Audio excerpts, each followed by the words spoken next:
¿Qué tal? Muy buenas noches. Son imágenes como estas las que se han repetido hoy en la frontera entre España y Francia. Un centenar de tractores han cortado en ambos sentidos la transitada autopista AP7 a la altura de Puntós, en la provincia de Girona, al noreste de nuestro país, a unos 40 kilómetros en la frontera con el vecino. Durante la mañana los agricultores, los ganaderos han dejado pasar solo a unos pocos camiones que han quedado bloqueados en este tránsito en la zona limítrofe entre Francia y España, que vaciaron parte de la mercancía de algunas frutas y verduras procedentes no del territorio nacional sino de Marruecos.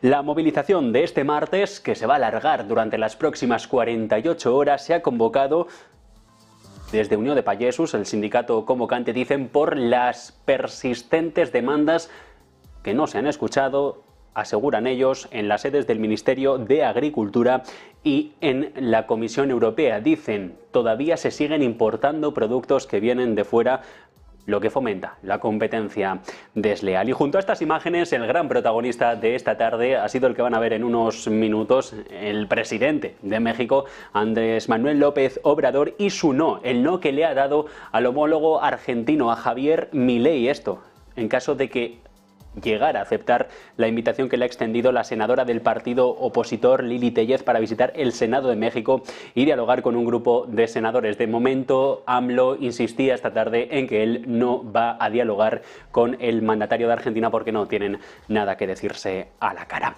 AMLO, el gran protagonista en América Latina, menos a esta hora de la tarde. Los tractores y la frontera con Francia durante la mañana, lo que ha sido el tema protagonista del día. Pero principalmente uno de los rostros que ha copado todos los titulares es este que van a ver a continuación. Ha sido posible establecer una reflexión con mi partido. Así que, privado de la oportunidad de hallar la mejor solución compartida a la crisis política desatada hace una semana, les quiero anunciar que, ante la necesidad de defenderme y restituir mi honor como diputado y como persona, y ante la necesidad de no comprometer al Grupo Parlamentario Socialista, he decidido pasar al Grupo Mixto del Congreso de los Diputados. José Luis Ábalos, el exministro de Transportes, ahora con la sospecha de la ética sobrevolando su acta de diputado, que dice que no va a dejar de ninguna de las maneras, y al menos de momento, menos por lo que dicen, insiste, sus compañeros de partido. El PSOE lo ha desterrado por el caso Koldo, un caso que se basa en una querella de la Fiscalía Anticorrupción que establece que presuntamente un exasesor del exministro dio con la empresa que resultó adjudicataria de los contratos por las mascarillas COVID. El PSOE lo ha echado, se lo decía, mientras que por la noticia de la tarde llega desde Bruselas. Allí dicen que la Agencia Europea Antifraude tiene que investigar también este caso Koldo y la Comisión tomará todas las medidas necesarias, aseguran en un comunicado de los últimos minutos, para proteger al presupuesto de la Unión Europea, porque las mascarillas se compraron en parte con fondos europeos. Bueno, él dice que no se va y también insiste ante los medios, al borde de la lágrima, lo que van a escuchar a continuación. Siento que me enfrento a todo. Vengo solo en mi coche. No tengo secretaria. No tengo a nadie detrás ni al lado. Me enfrento a todo el poder político. ¿Quién me le va a decir? De una parte y de otra. El exministro, que expresa su soledad, dice, no por el partido político que, como les comento, lo ha desterrado durante la jornada de hoy, sino porque, insiste, no tiene ni secretaria a la que poder con la que poder llegar a compartir sus ideas. Pero hoy el Gobierno tenía Consejo de Ministros, también ha sido uno de los titulares que nos ha dejado la tarde, y para quienes pudieran estar pensando, en este caso, en que se tomaban medidas para aliviar los precios o que se iban a tomar o extender las que ya hay malas noticias. El Gobierno finalmente ha decidido que o mejor dicho, que no va a tomar medidas para evitar que el IVA de la luz pase del 10 al 21% en la factura de marzo. Carlos Cuerpo, ministro. Las medidas que se diseñaron con una condición asociada a la evolución de los precios, es decir, de la urgencia del shock de la inflación en materia energética, pues tienen que seguir su curso y así seguirán también hacia adelante conforme, si es que se da esa situación, puedan subir los precios. Y esto es, en este caso, la decisión del Gobierno, la que ponía en pauta el ministro Cuerpo, porque se va a dejar de aplicar ese IVA rebajado condicionado a que el precio del megavatio hora en el mercado mayorista se situara por encima de los 45 euros. En lo que va de febrero estaba en poco más de los 41 y si el gas sigue igual de barato que ahora, la factura tampoco va a cambiar mucho. De momento el TTF del gas lo están viendo en pantalla en estos momentos. Países Bajos, referencia para el resto del continente, a pesar de una subida superior a los 2 puntos porcentuales en la jornada de hoy, cotizando por los 24,65. Así que, de momento, el Gobierno insiste, hay que prepararse para lo que pueda venir en la próxima factura de la luz, aunque la tranquilidad llega porque dicen los precios de momento se mantienen bajos. Y precisamente de gas de Rusia ha hablado hoy Naturgy, la compañía que ha presentado resultados que han sido buenos porque bate sus propios récords de beneficios, disparando un 20% las ganancias del 2023. La primera gasista, la tercera eléctrica de España, también anuncia dividendo, 0,40 euros brutos la acción, y sigue sin plantearse volver a Cataluña. Sobre gas ruso ha hablado y Reinés, el presidente, decía que lo que han comprado ha sido obligado por contrato. Al gas ruso. Nosotros en Naturgy tenemos un contrato que data de diciembre del 2013 y que empezó a ser operativo en junio del 2018. Y es un contrato take or pay. Ya saben todos los que nos siguen, los contratos take or pay son aquellos que te obligan a pagar o a llevarte la mercancía y por lo tanto, y que además estamos obligados a honrar nuestros contratos.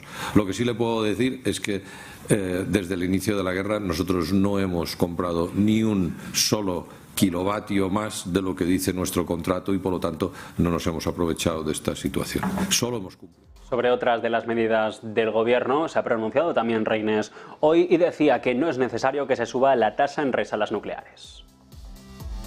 Respecto a la garantía de suministro, me parece muy apropiado. En el año 2019, si no recuerdo mal, fue en el mes de marzo, firmamos un protocolo conjuntamente con el resto de actores en el sector eléctrico y el Ministerio de cuál sería el calendario de apagón nuclear. Tenemos un parque de ciclos combinados que está en perfecto estado de revista para poder atender las necesidades. Creo que el PNIEC ha incorporado en su balance energético precisamente el calendario de cierre nuclear y la capacidad que tendrá la nueva inversión en renovables más la disponibilidad de los ciclos para no poner en riesgo. Y de esta tarde también son las palabras de la secretaria del Tesoro de Estados Unidos, Janet Yellen. Ha vuelto a pedir a los aliados occidentales que se proceda a descongelar los activos rusos para seguir apoyando a Ucrania, en virtud de que su país no es capaz en el Congreso, tanto Cámara como Senado, dar luz verde a los paquetes de financiación a Ucrania. De momento, el único dinero que tiene Zelensky es el europeo, pero Yellen, más allá de esto, pidiendo a Occidente que haga su parte, menos ellos, hablaba sobre la economía estadounidense. Esperando los datos de mañana del PIB, augura que serán positivos. Remain cognizant of the risks facing the global outlook and continue to carefully monitor the economic challenges in certain countries, but the global economy remains resilient. The strength of the U.S. economy has been... Bueno, que la economía, decía Yellen, sigue siendo positiva, pero sí hay que hablar de uno de los grandes temas que han marcado la agenda del día. Estas declaraciones son las que desde ayer lo han dinamitado todo. Le consensus, l'analyse collective était que d'ici à quelques années, il fallait s'apprêter à ce que la Russie attaque les 10 pays. Et donc, très clairement, la lucidité est là. Et le constat collectif est que, au fond, notre sécurité à tous est aujourd'hui en jeu. Les decía ayer en la cumbre de París al resto de líderes europeos que Rusia va a atacar y también criticaba que no se haga más por seguir financiando al gobierno de Volodymyr Zelensky. Era el francés el que esta mañana también aseguraba que no se podía descartar que hubiera despliegue de tropas extranjeras en Ucrania, de países de la OTAN, entendemos, para seguir apoyando a los soldados de Kiev. De momento, París deja de lado la estrategia de comprar solo suministro de artillería de emergencia, pero París no descartaba enviar más tropas a Ucrania y París ahora tiene que descartarlo por lo que han dicho el resto de países del viejo continente. En la primera, la española, Pilar Alegría, portavoz del Gobierno, esta mañana tras el Consejo de Ministros. Estamos a favor, ¿no?, como ayer decían, de desplegar tropas europeas en Ucrania. Nuestro país también ha manifestado ya su posición en este aspecto. No estamos de acuerdo y tenemos que concentrarnos además en lo urgente, que es acelerar esa entrega también del material y creo aquí también importante trasladar una posición que ha reiterado en numerosas ocasiones el presidente del Gobierno, que la unidad ha sido y es el arma más efectiva que tiene. El Kremlin decía hoy que un conflicto entre Rusia y la OTAN será inevitable si la alianza occidental entra de facto con soldados en Ucrania. Y claro, por esto de que los líderes se niegan de una manera tajante a todo ello, han hablado. Desde Alemania lo ha hecho en este tuit que van a ver el canciller Olaf Scholz. Decía que lo que dice Francia, básicamente, no con estas palabras, pero que era mentira, que no va a haber tropas terrestres de los países europeos ni de la OTAN en Ucrania, con lo cual lo que dice Macron parece que no tiene efectos en Alemania. Si miramos a otro país vecino, hay que atender a Italia. Palacio Chigi, del que depende la primera ministra, Giorgia Meloni, también ha tomado la palabra y en un comunicado que vamos a ver si podemos ver de esta misma tarde, los italianos insisten en que la situación básicamente allí es la misma. Es la última parte del comunicado, que no habrá tropas desplegadas en Ucrania procedentes de territorio europeo o de la OTAN. El gobierno de Meloni dice no querer meterse en líos con Rusia y visto que todos los grandes socios europeos le decían hoy a Francia que, bueno, no estaban de acuerdo con eso de enviar soldados, pues Francia ha tenido que recular y el ministro de Asuntos Europeos esta tarde en la Asamblea Nacional envisager de nouvelles actions de soutien à l'Ukraine. Celles-ci doivent répondre à des besoins très précis. Je pense notamment au déminage, au cyber, à la production d'armes sur place, sur le territoire ukrainien. Certaines de ces actions, et je réponds à la question, Madame la députée, certaines de ces actions pourraient nécessiter une présence sur le territoire ukrainien sans franchir le seuil de belligérance. Rien ne doit être exclu. C'était et c'est toujours lo que decía en este corte el ministro al resto de países occidentales, que deberían pensar en nuevas acciones para ayudar a Ucrania. Él hablaba de ciberdefensa, desminado, producción de armas en territorio ucraniano, pero decía en ningún momento sin sobrepasar el umbral de beligerancia. Una precisión de Francia que puede echar por tierra esos llamamientos de Ucrania para que desde Occidente ayudemos más y ayudemos mejor. Al menos es lo que quiere Macron, porque no está de acuerdo con lo que dicen el resto de europeos. El caso es que la disputa llega entre las exigencias desde París y también desde Kiev para que se siga dando dinero de cualquier manera y también apoyo militar a Ucrania, todo con el objetivo de expandir simultáneamente limitadas capacidades de fabricación en defensa que tenemos aquí en el viejo continente. Ese gran paquete de ayuda, dice ahora Francia, debería también llegar en la forma en la que nosotros produzcamos artillería,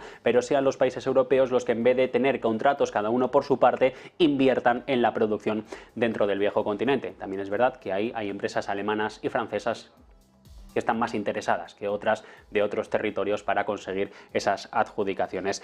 Por ejemplo, hay países como la República Checa que buscan 1.500 millones de dólares para un plan con el que, en este caso, seguir construyendo una defensa clara a Ucrania en forma de artillería. Y mientras tanto, el presidente ruso Vladimir Putin mantiene su particular ofensiva diplomática sin mirar a Europa, o al menos sin hacerle mucho caso, y con el ojo puesto en África, ese continente olvidado del que él se acuerda desde hace mucho tiempo. La multipolarización lo tiene mirando concretamente a la inestabilidad política que ahora asola a esta parte del sur global, y es la inteligencia rusa la que ahora estaría utilizando, según un informe de la Royal United Institute, a los gobiernos africanos para, a cambio de un paquete de supervivencia, dicen desde Rusia, que ellos les proporcionen recursos naturales de importancia estratégica. ¿Y a qué se refieren con esto? Bien, a lucrativas concesiones mineras, a materiales a los que Rusia pudiera tener acceso de explotación en el continente africano, algo que podría enfadar y mucho a Estados Unidos, que precisamente junto con Francia han sido dos de los grandes aliados occidentales que históricamente